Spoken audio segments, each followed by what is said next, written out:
Assalamualaikum warahmatullahi wabarakatuh. Ngasuh ngobrol asik sore-sore bersama STEMIC Antar Bangsa. Buat kamu yang mau maju tentunya ya. Sekarang sudah ada Ustadz Tarmizi. Assalamualaikum Ustadz Tarmizi. Waalaikumsalam Mas Dwi, gimana kabarnya? Alhamdulillahirabbil alamin. Hari ini kita akan mencermati bagaimana kemudian gerak anak-anak muda.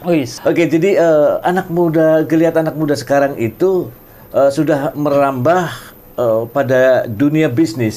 Tapi karena kemasannya itu kekinian, maka disebutlah entrepreneur. Memang ada perbedaan yang cukup signifikan antara pengusaha dengan entrepreneur. Kalau pengusaha belum tentu entrepreneur, tapi kalau entrepreneur pasti pengusaha. Jadi gimana Ustadz Tarmizi dalam menyikapi anak muda sekarang itu yang kemudian mereka terjun sebagai entrepreneur? Kalau saya ingat gini ya, Mas Dwi ya, sejarah tidak pernah lupa bahwa pergerakan anak-anak muda itu dari sejak mungkin sejaman bumi ini ada, termasuk Nabi Adam juga kan diproses bagaimana bisa menjadi anak muda yang tangguh. Termasuk Rasulullah SAW juga kan bagaimana beliau itu langsung dikaderisasi sama Allah untuk menjadi seorang pemuda yang kuat. Makanya kalau kita lihat ada satu ketika sejarah yang mengatakan bahwa terjadi satu pertikaian yang Rasulullah itu menjadi pendamping itu masih muda. Atau kalau kita lihat Bung Hatta pada saat beliau dikirim mimpin konferensi, dia masih muda. Nah, sebenarnya anak-anak muda sekarang itu dengan begitu luar biasanya, dengan inovasi yang sangat luar biasa, maka ini terjadi di beberapa bidang. Nah, yang paling utama di bidang entrepreneur, usaha. Maka anak-anak muda sekarang kemarin saya baru baca misalnya ada anak muda di daerah Cina, misalnya dia menjadi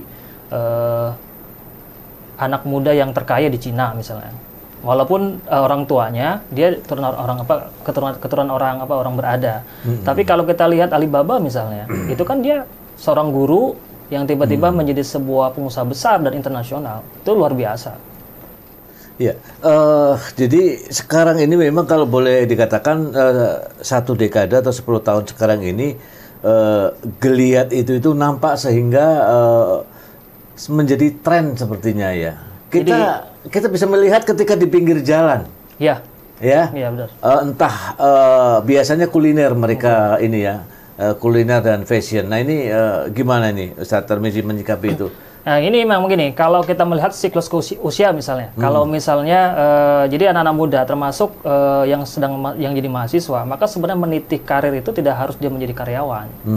Meniti usaha itu dia harus berlanjut dari awal dia kuliah, atau dia mungkin pada saat dia masih SMA, masih SMA itu dia udah mulai berpikir, tidak apa coba-coba, mencoba misalnya mohon maaf, misalnya saya pada saat masih sekolah saja, saya berjualan.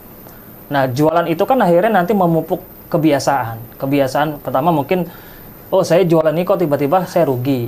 Nah, kalau rugi itu ya jangan takut, karena itu bagian dari sebuah usaha. Kalau kita mencoba rugi terus untung, itu jadi terus saja mencoba. Dan kalau kita baca literatur tentang orang-orang sukses misalnya, tidak ada satupun orang-orang sukses yang dia tidak pernah jatuh. Dia bisa sukses karena dia pernah jatuh. Kalau dia jatuhnya semakin tinggi misalnya dan dia kuat, dia akan lebih tinggi. Nah, kadang-kadang kita melihatnya, si A tuh dia tuh kaya loh, sejahtera, bla bla, tapi dia nggak ngeliat ke belakang. Padahal ke belakangnya mungkin dia pernah diproses sama polisi, mungkin dia pernah rugian yang luar biasa, mungkin dia juga pernah ditipu sama kawan bisnis, tapi pada saat itu dia kuat, dia akan menjadi usaha. Nah inilah Ustadz Tarmizi bahwasanya sebetulnya anak muda itu ada potensi yang luar biasa mencoba di celah bisnis, kemudian pengen jadi entrepreneur. Sebagai salah satu guru ceritanya, beliau ini salah satu guru fundraising. Ada bukunya. Ini sebagai fundraising itu kan tidak beda jauh dengan penjualan. Kemudian bagaimana kemudian mengajak konsumen ini gimana menurut Ustadz Tarmizi? Sebenarnya kan kalau bicara tentang ilmu fundraising, marketing itu kan bicara tentang bagaimana kita berkomunikasi. Simple sih. Pekerjaan berjualan, pekerjaan fundraising, marketing itu simple, cuma silaturahim yang diajarin sama Rasulullah. Jadi kalau kita Ini kita misalnya mau jual kopi misalnya, kan cuma datang sama teman, kita cobain atau kita berikan contoh nih, tolong dong, ini produk saya, dicoba dah, rasanya gimana, enak. Oh kayak kopi kayak gini ya? Gitu-gitu aja. Setelah itu kalau sudah enak, udah bangun hubungan. Nah hal yang lain, orang marketing itu memang harus pandai berkomunikasi, selesai gitu aja Mas. Jadi nggak perlu, jadi nggak usah berpikir begini kan. Kadang-kadang kalau kita berpikir, ini saya punya produk, saya punya sesuatu yang harus dijual. Pada saat kita mengucap bilang begini, ini produk saya ini memberitahukan, menginformasikan bahwa produk kita lebih jago dan lebih hebat dari produk lainnya, kita nggak berani. Nah sekarang coba kita memberanikan diri, ini produk saya lebih baik dari produknya dia. Tapi ini kan contoh bahwa kita meyakini bahwa produk kita bagus. Nah kalau produk kita tidak bagus, maka siapapun akan bilang kita bagus. Tapi yang sedikit mengutip Mas, saya ada sedikit bahwa kalau kita melihat misalnya sahabat-sahabatnya Rasulullah SAW misalnya, itu kan 10 sahabat yang masuk surga, itu kan semua pengusaha, entrepreneur. Ali bin Abi Thalib, Utsman bin Affan, Abu Bakar Siddiq, Umar bin Khattab, terus juga ada Abu Rahman bin Auf. Itu semuanya pengusaha dan mereka masuk surga. Maka sebenarnya kalau kita mau kaya, kalau kita mau Islam itu kuat, ya kita harus kaya, dan kaya itu ya jadi pengusaha. Kalau kita kupas secara literatur Al-Quran, bagaimana bicara tentang perdagangan, wah itu misalnya Allah mengharamkan riba, menghalalkan perdagangan dan mengharamkan riba, misalnya itu kan perdagangan yang disebut di awal. Nah ini kayaknya sih luar biasa lah, Mas. Oke, kita akan coba menyaksikan dan sekaligus melihat ini, terutama buat yang di rumah nih, buat kalian yang di rumah ya, jangan lupa. Sebetulnya kita punya tamu, Pak. Wis.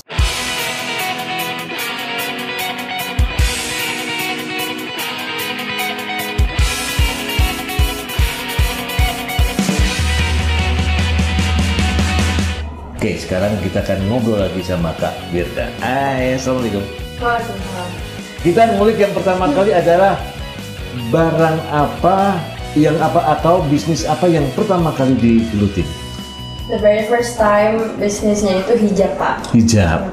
Oke. Karena memang kan pemakai juga kan, pemakai. Terus banyak banget teman-teman yang nanya gitu, lu pakai hijab apa sih gitu? And I'm the type of person, kalau misalnya ditanya pakai apa, I will not spill it until I make it.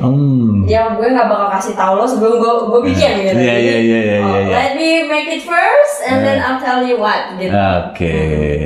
Oh jadi hijab yang pertama kali ya? Hijab, Wirdama itu yang pertama kali.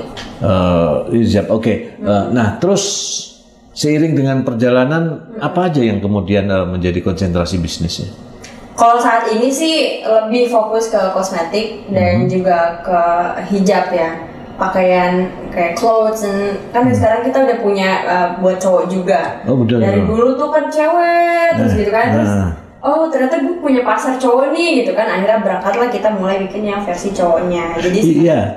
Karena cowok di perkotaan maskulin itu tidak hanya tentang kegagahan, tapi juga tentang kerapian, wangi, dan bersih.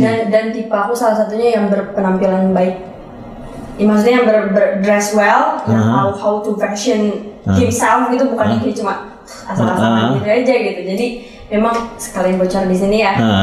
Tipeku salah satunya adalah yang berpenampilan baik, menarik, dan rapi, dan wangi, dan bersih. Yes. Branded, yes lah. Itu bonus, Pak. Bonus, oke.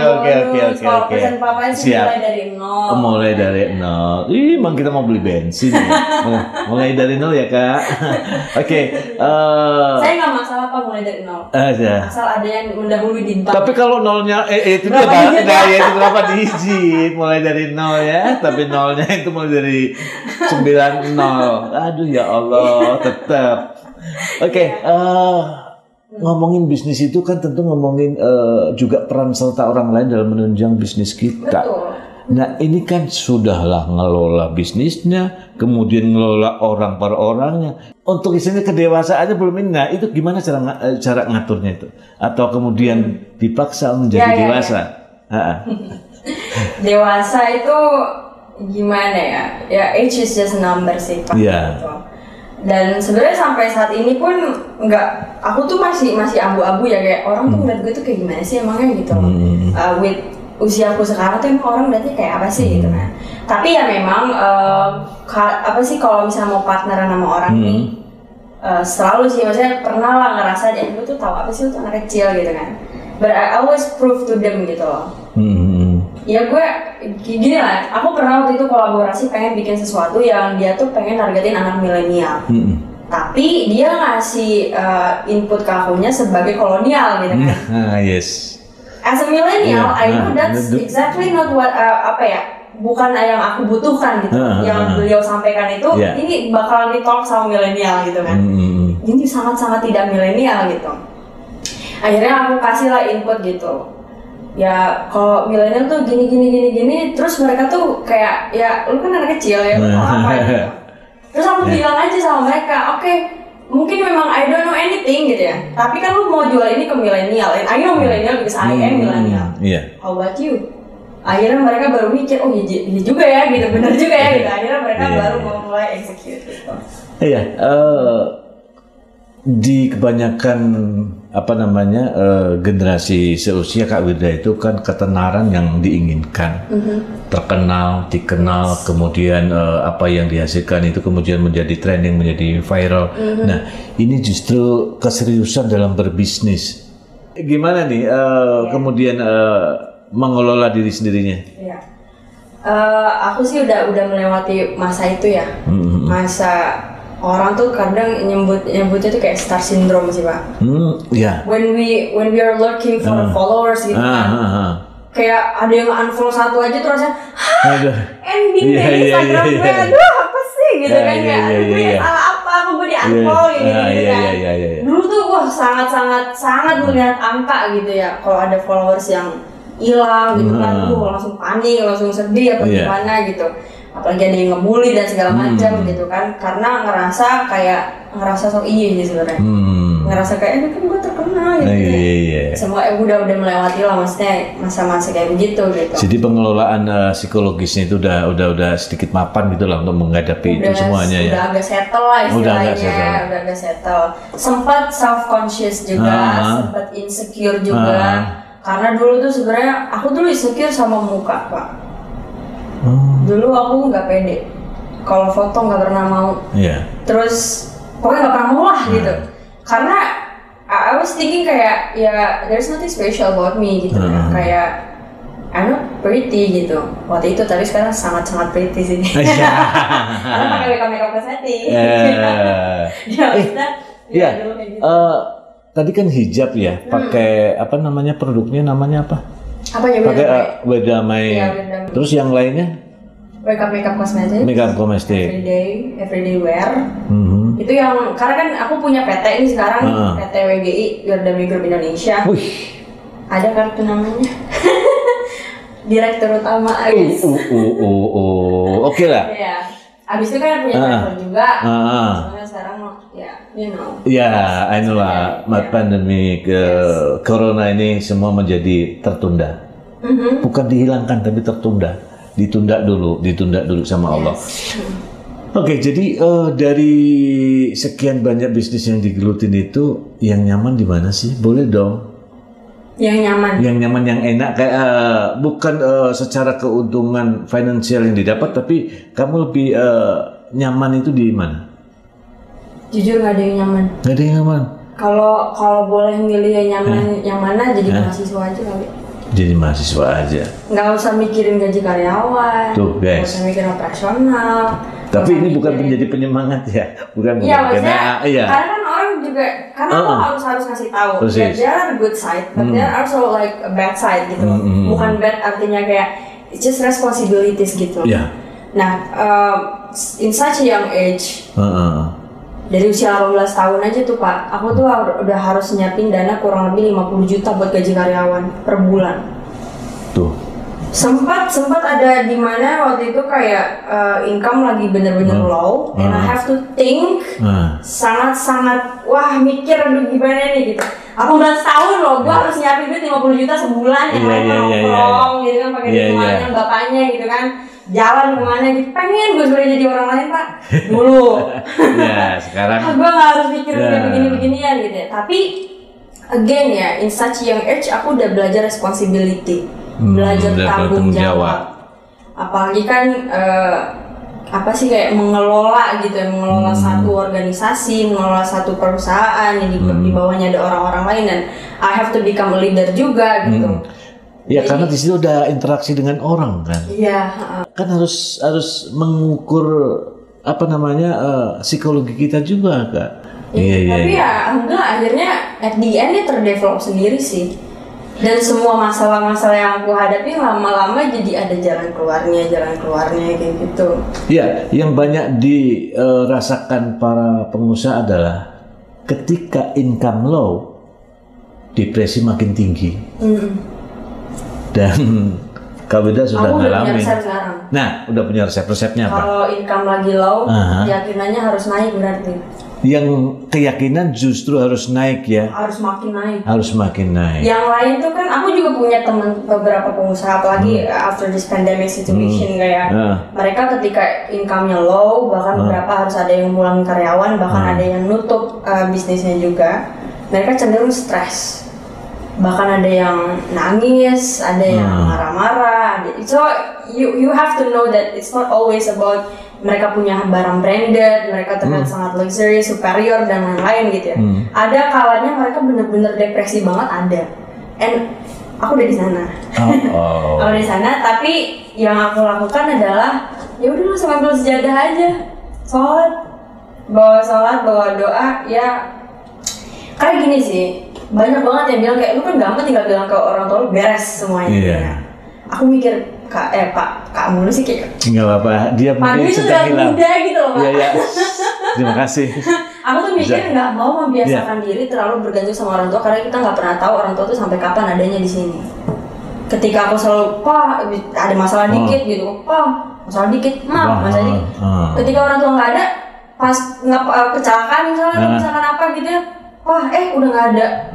Oke. Bingung gue mau jadi apa, mau ngapain, gue bingung gitu. Jadi dari awal tuh aku udah melatih diri. Oke, selagi lo bisa ngadepin ini semua sendiri, hadapin dulu sendirian. Apapun power yang lo punya, sekecil apapun power yang lo punya, manfaatin dulu itu. Kalau yang menurut lo ini benar-benar udah nggak bisa ditanggung sendirian, baru bagi bebannya gitu. Kelola potensi diri dan kekuatan diri, intinya seperti itu. Dari awalnya masalah kecil, aku hadapin sampai kemudian masalah yang medium gitu ya. Aku hadapin juga sampai masalah yang besar juga aku hadapin juga. Aku punya satu rahasia. Rahasianya. Jadi waktu umur 17 tahun tuh Pak. Sweet 17 dengan persoalan yang orang lain ya. Ini nggak semua orang tahu. Oke. Aku punya utang ada 700 juta. 17 tahun. 17 tahun. 700 juta. Utang saya aja nggak segitu. Tapi memang tergantung yang dihadapi. Kalau pengusaha ya pastilah. Tetapi kan pengelolaan mentalnya ini kan bagaimana kemudian, ini bukan sebuah kepura-puraan. Nggak bisa punya utang segitu kemudian kita mau pura-pura bahagia. Nggak bisa bro. Yang ada di Capri yang main utang. Iya. Aduh, stres. Tapi memang lagi-lagi aku belajar mengelola keadaan. Apalagi kan karena memang aku tuh pembicara juga ya. Karena kalau jadi pembicara ada di sebuah tuh event atau gimana gitu, ketemu sama panitia gitu. Kan menjadi seorang pembicara juga tidak mudah gitu. Karena kita harus bisa mengendalikan satu hall. Apa sih namanya, kayak menguasai audien yang ada berapa di situ, dari yang mulai paling depan sampai paling ujung. Kita harus memastikan di semua mereka tuh berpusat sama kita gitu kan, mendengarkan apa yang kita omongin gitu. Nah mungkin dari hal-hal kecil seperti itu aku belajar, lalu ketika menghadapi hal besar, I think I can do it gitu. Nah bagaimana buat mereka yang mungkin sebagian teman-teman tidak punya pengalaman seperti itu? Gampang sebenarnya, kuatin aja koneksi sama Allah. Koneksi sama Allah. Karena kita minta bantuan sama orang. Yang ada tuh kecewa kalau nggak dibantu gitu kan. Apalagi bisa mutusin silaturahim gitu. Lu gue pikir lu temen gue, ternyata lu sampai gini aja lu mau bantu gue. Kita malah kecewa gitu. Ya salah kita kenapa menuhankan teman. Tapi Ya nggak ada salahnya kita minta bantuan sama orang. Memang nggak ada salahnya, tapi udah minta bantuan sama Allah nggak gitu. Jangan-jangan gitu kelewat langsung ke temen gitu. Nah, oke, nguatinnya itu bentuknya seperti apa Kak Wirda? Nguatinnya itu kan nguatin koneksi ke Allah. Karena aku sadar, apa yang dilakukan? Aku sadar nggak ada yang bisa bantu kecuali dia.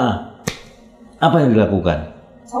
Sholat, terus doa. Ya udah tuh riyado aja, tiap hari baca sholawat, baca waqiah gitu aja. Nah. Dan selalu doa di setiap sujud. Selalu doa di setiap sujud. Biasanya kan orang rata-rata sujud di sujud terakhir tuh doanya. Aku di setiap sujud. Setiap sujud. Iya. Ya Allah jadinya orang kaya, bisa ngelunasin utang-utang saya, utang-utang orang tua, utang-utang orang. Iya. Dan selalu nambah rakaat sih.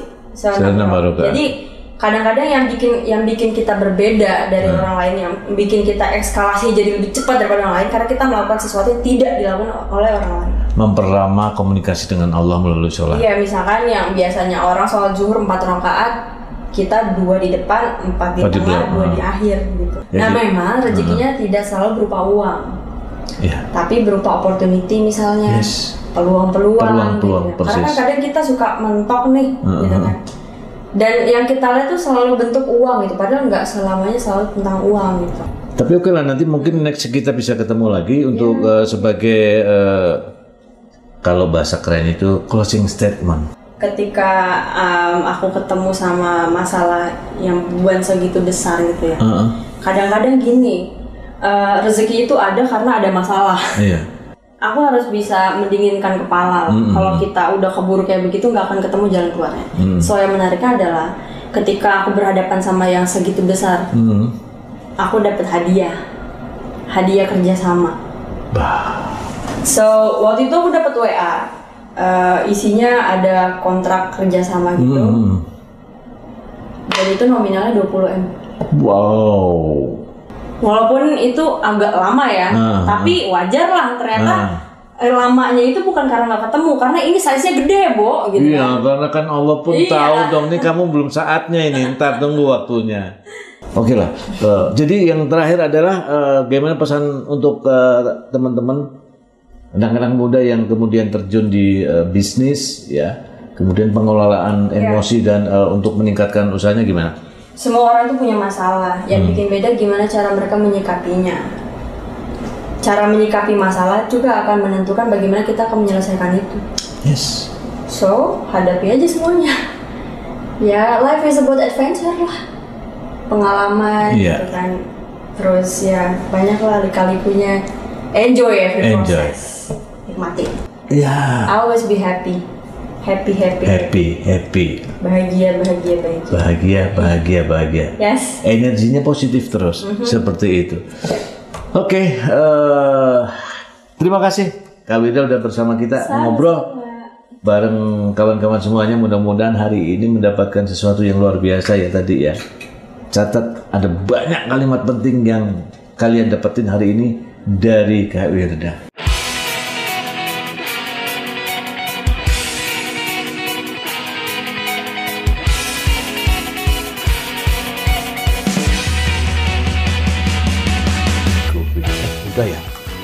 Ya kita balik lagi. Lagi asik ngeliatin produk, main rekam aja. Tadi ada korelasi keagamaan yang menyertakan.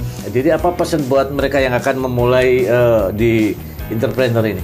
Jadi gini, buat anak-anak muda, sosok Wirda ini, Kak Wirda luar biasa. Jadi menjadi inspirasi buat teman-teman, buat anak-anak muda di Indonesia lah, termasuk juga beberapa mahasiswa yang sedang lagi berikhtiar untuk mencari jati diri.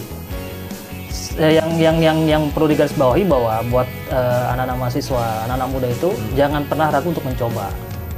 Ya, selama itu positif, selama itu bagus buat orang lain, selama itu ada manfaatnya, pasti akan ada jalan.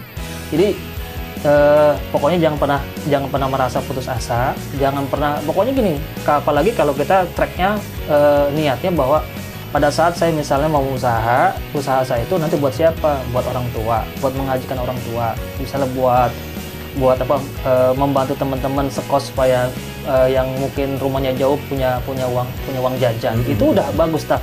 Jadi terus saja berjalan, nanti akan ketemu nih. Akan ketemu style masing-masing. Misalnya saya ini usaha roti kok nggak pernah rugi, mah bagus juga, nggak pernah untung misalnya. Nggak pernah untung ya. Tapi terus aja jalan, tiba-tiba nggak ketemu rotinya, ketemu apanya terus saja jalan. Dan ini dicoba. Jadi dan saya tetap saja buat mahasiswa coba juga sering-sering membaca historis orang-orang sukses, karena itu menjadi sebuah motivasi. Kayak saya misalnya ngelihat kok saya begini banget, tiba-tiba kalau kita baca buku literatur tentang biografi orang sukses, maka kita ternyata kita tuh enak juga ya, maksudnya apa yang mereka lakukan itu juga melakukan mereka kan melakukan pernah gagal juga, dan itu udah sunatullah lah, ada kegagalan. Jangankan kita, Rasul, Nabi saja diuji kok, Contoh misalnya Nabi Adam saja itu hanya sekedar bertemu dengan Siti Hawa saja, itu hanya baca doa Rabbana zalamna anfusana. Itu berapa tahun? Ada yang bilang 40 tahun, ada yang bilang 150 tahun.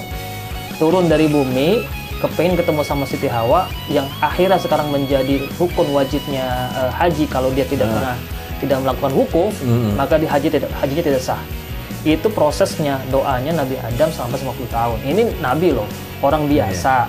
Mau ketemu sama istrinya sah loh, langsung nikah. Tapi mau ketemu saja cuma satu dosa yang dilakukan atau kehilafan yang dilakukan, itu ketemunya lama. Nah kita baru usaha kecil-kecil saja kok masalah. Baru uji tiba-tiba modal 1 juta, tiba-tiba jadi 200.000, terus tiba-tiba wah ini Allah nggak adil nih, ini jadi masalah nih buat kita. Strong. Terima kasih. Insya Allah kita akan ketemu lagi dalam pembahasan yang lain. Buat kamu yang mau maju, tetap terus ikutin Ngaso ngobrol asik sore-sore bareng Stimik Antar Bangsa atau kampus IT-nya Darul Quran. Terima kasih. Selamat sore. Assalamualaikum warahmatullahi wabarakatuh. Waalaikumsalam.